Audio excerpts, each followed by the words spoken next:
Alright, welcome back everyone. So lots of updates, barely any favorites. I'm gonna get right into it.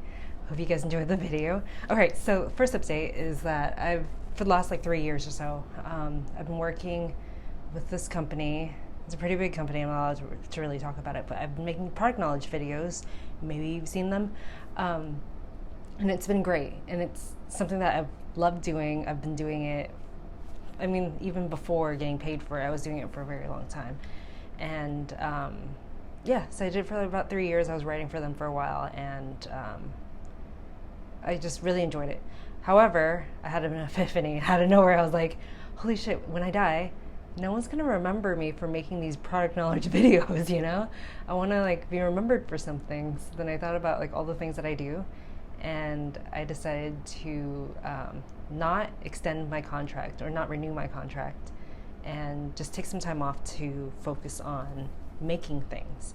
So, I mean, I've been gone from YouTube for the last like 3 years, just like barely putting any effort into it because of this job. And also ceramics, like a lot of ideas that I have, I'd write it down immediately, but I would never execute it because it just takes a lot of mental energy. Ever since ending that contract, I've been taking a lot more time out to make ceramics and do things that I want to do. So for a while there, I was making a lot of boots, you know, like the striker boots, and I really enjoy it. However, that was like all consuming, and I didn't really get to experiment with things because I just felt this debt to everyone who wanted one, and it was just a lot of pressure.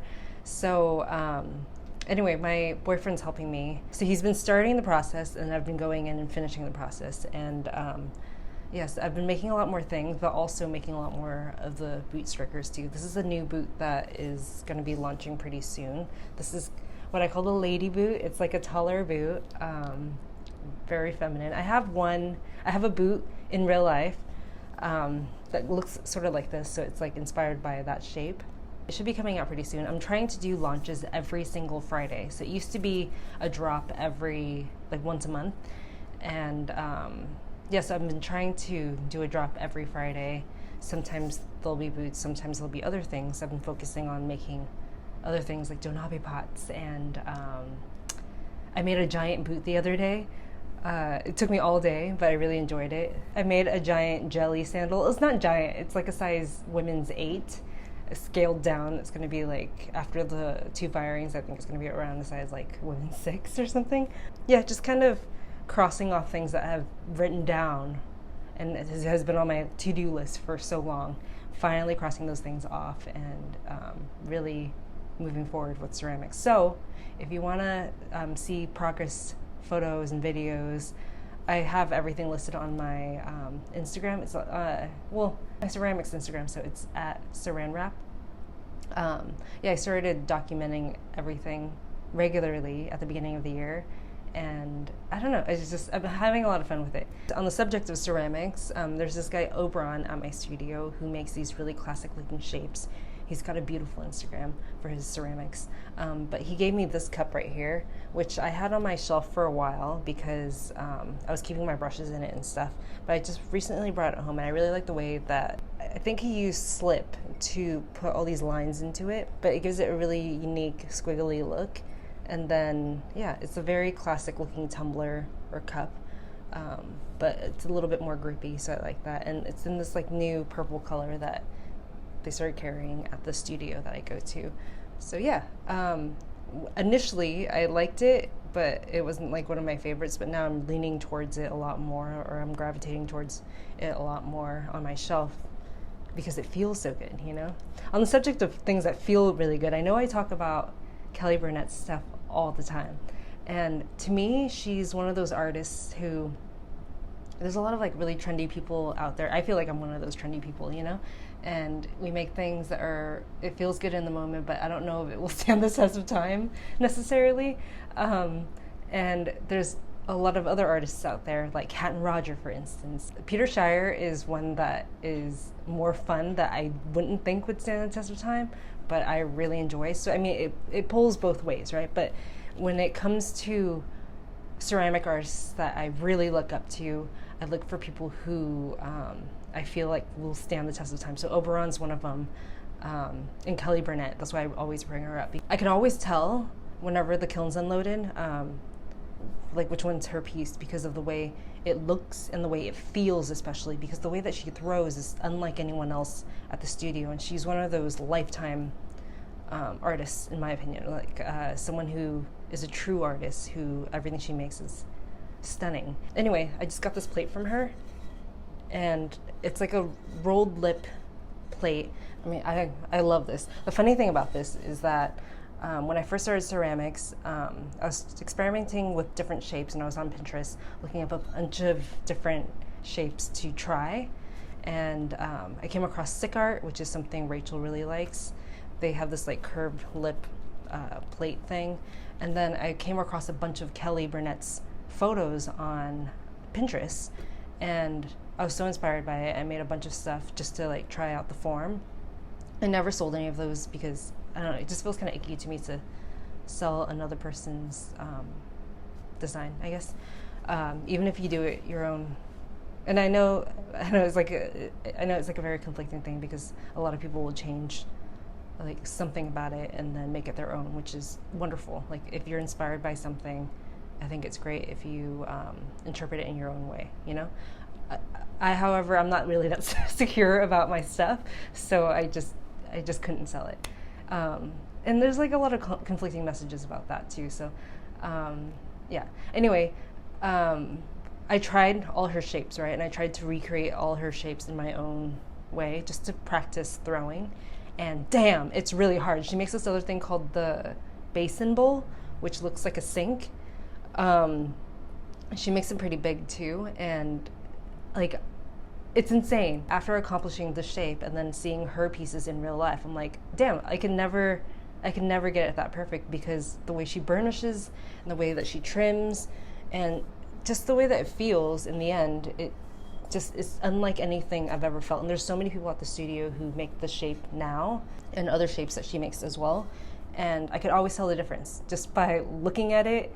You can tell how it's like burnished. It's not as smooth as her pieces, and especially holding it, there's something about it that her pieces really stand out to me. So yeah, I really like her as an artist, and I really look up to her as a human being. So yeah, Kelly Burnett, you gotta follow her on Instagram. Like her photos are fantastic, and her home styling's just insane. And I really want to do a home tour of her place, because she has a studio, like a ceramic studio inside her home as well. That's where she throws. Damn, that was a long-winded thing about ceramics. Yeah, so I did a ceramic sale in real life a couple weeks ago. If you were there, thank you so much for the support. I had so much fun, and it was really nice to see people in real life and get like real life human interaction. I just woke up from it now, so I can't really find my words right now. Anyway, while I was there, my friend Brandy and I did a trade, and I made this like pizza plate thing. I gave it to her, and then she made this cutting board, which, okay, so a part of the reason why, I know I'm going back and forth, but a part of the reason why I'm shooting a lot of progress photos is because I love watching her progress videos, and she shoots a lot of videos on how she makes her things, which I think is so cool. So, I mean, like, it's a lot of effort, you know, it's a lot of patience, and there's a lot of trial and error. And she posts videos on her woodshop progress. Brandy Wayne is her name, but she made this cutting board right here, and yeah, it's like a serving. Like at first I was like, damn, it's like too precious. I don't really want to use it as a cutting board. But then she posted this thing about how she did kind of like a poll on how many people use this as a cutting board and how many people use this as a serving platter. And she mentioned something about how some people use one side as a cutting board and then the opposing side as their serving platter. So that's what I've been doing. I've been using this side with her brand on it as a cutting board and the other side as a platter. And I mean, this is so stunning. And I love looking at this because it looks so hard to do. She explains how she does it on her Instagram too. So you gotta follow her to kind of, I don't know, get inspired and get out there and do things. Oh, at the beginning of the month, or at the end of last month, beginning of this month, I went to New York. I did a home swap with my friends Connor and Alex. So I went out there, stayed at their place with my boyfriend, And yeah, it was so much fun. This is probably one of the best, if not the best, New York trip I've ever been on, because my boyfriend's never been to New York and just for fun. He's been for work. We were out there for a week and we had like a really cozy place to stay, and it was in a brownstone home. Alex and Connor's place was like super artsy and entertaining, and there's a ton of books everywhere. And I mean, I could spend a whole day just in their apartment, you know, because there's just so much stuff to look at. I really want to do a home tour. I was like really, I don't know, shy to ask or embarrassed to ask, because I don't know. I don't want to like overstep either, because I know like it's a very personal thing for a lot of people. That's why I haven't been doing a lot of home tours. I want to bring them back though. My goal during that trip was to have like an inspiration trip. So we went to a lot of museums. We went to the Noguchi Museum. That was my favorite. So that morning, which was, I think was the second day that we were there, we woke up and then my boyfriend's like, let's ride our bikes, because they had bikes there, to the Noguchi Museum. And I mean, I ride around LA all the time. I'm pretty used to riding my bike. I'm a pretty confident rider, I think. But New York is very different, and it seemed really daunting and stressful to do. And we left during rush hour, so I was just like, damn, this is insane. There's like UPS trucks, FedEx trucks, mail trucks, cars, doors opening, people like walking in the lane, people jaywalking, all that stuff, you know, like hella stressful. So when we left our part of the town during rush hour, I was just so stressed out. But then once we got a hang of it, I realized it is stressful. However, there's a rhythm to it. Like nothing really goes, or no car really goes over 30 miles per hour, whereas in LA, people drive a lot faster because there's just more space. I got over my fear of riding a bike in the city. This trip became a lot more fun. I think one of the most memorable bike rides was from Prospect Park to Dumbo with my friend Richie. And then, yeah, it was just super fun and very doable. Stressful at first, but you kind of learn to adapt and navigate pretty easily. So yeah, I definitely recommend biking around Brooklyn, or taking a city bike around Central Park, which is what we did also, and it was super fun. While I was in New York, my friend Noah got us 2 hours on the lot radios, so I was able to DJ while I was out there. I brought a tote bag with just the inner sleeves and vinyl, which is really sketchy. I don't recommend doing that. But yeah, I was able to bring it there, no damages, and then bring it back. And there was no like warping or anything too, because I packed everything pretty tightly. I'd never done that before, but someone needs to organize something where DJs can easily bring their vinyl back and forth without having to carry it around a crazy amount of weight. Oh, another update, I did a shoot with 1000, which is like the helmet company that I always wear. We did a journal on my life in Cypress Park as a person who primarily bikes around. Like I hardly ever use my car anymore because it's so easy to bike around. It's been kind of hot, so I did use my car today and yesterday. But in general, if I'm getting coffee, if I'm getting like a snack here and there, then I prefer to either walk or bike. And yeah, it was so funny. When I got back from New York, my friends who stayed at this house, Connor and Alex, they filled up my gas completely, and they got me a new tank, right? And I didn't notice until like a couple weeks later. I'm like, holy shit, they filled up my tank. That's awesome. Let's talk about clothes. Okay, so I found these Patagonia shorts a couple years ago. So I was at my friend Nick and Lindsay's house, flipping through a magazine, waiting for something. I think it's called Depart magazine. And then I came across this photo of this podcaster style blogger kind of guy. And at first I was just like, oh, I like how he's wearing like shorts with loafers with a button down. I'm not really into the headband, but it looks so cool to me, like this outfit, because it's very relaxed. And then anyway, so I took a photo of that outfit, and then he was wearing Patagonia shorts, and I'm like, oh yeah, I love Patagonia. So then I looked up the women's version of those shorts. They're called the Barely Baggies or something like that. I bought a pair. It was a size small. I was in between a size small and a medium, but the medium was way too big. So then I bought the small, like 26 waist, and I wore it around like a ton, right? I'm pretty sure I talked about it on this channel. And yeah, I wore it dressed up, I wore it dressed down, I wore it to work out, I wore it to, yeah, I don't know. It's just like a very comfortable pair of shorts, and I like the versatility of it. This year, however, I put on the shorts again, and I'm like, holy shit, it does not, it feels a lot tighter than it did, right? And I was so bummed out. I've also gained like 18 pounds since the pandemic hit, and at first I was like really bummed out when I got on the scale and I saw it. But then when I thought about it some more, I'm like, well, I did quit smoking, which is a huge plus on my end. So 18 pounds or still smoking, I think, you know, I think it outweighs itself, right? And another thing is that this is the first time in my life that I've ever had boobs too. So I kind of like that. I don't really know if I want to lose the weight, but I do want to get more in shape. So then I started working out more.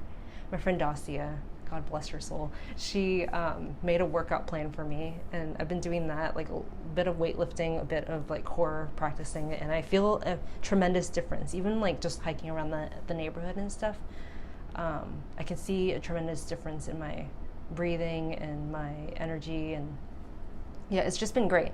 I'm not very concerned with the weight issue, but I do want my clothes to fit, and I don't want to buy a whole new wardrobe, you know? Yeah, so that's why I've been working out more. But on the subject of Dacia, the girl who made the plan for me, she wears this perfume, this amber oil, all the time, and it smells so good. And I used to have this thing called Riddle oil that was pretty expensive, now that I think about it. And I'm like, man, it smells so familiar to me, the oil that she wears. And I'm like, it smells just like this oil that I used to wear.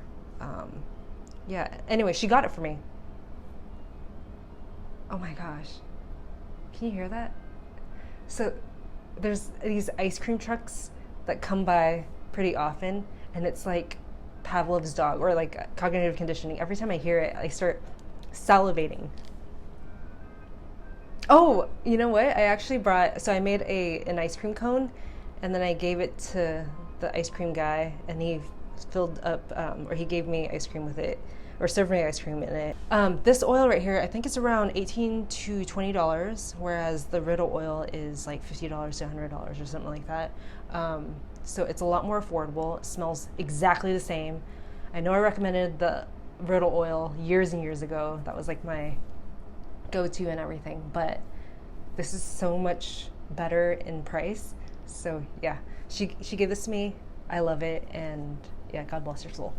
This eyeshadow, can you see my eyeshadow here? I've been wearing eyeshadow a lot more because, I mean, I just kind of stopped wearing makeup during the pandemic, and I lost the love of makeup even though I was working, doing a lot of like beauty write-ups and stuff like that.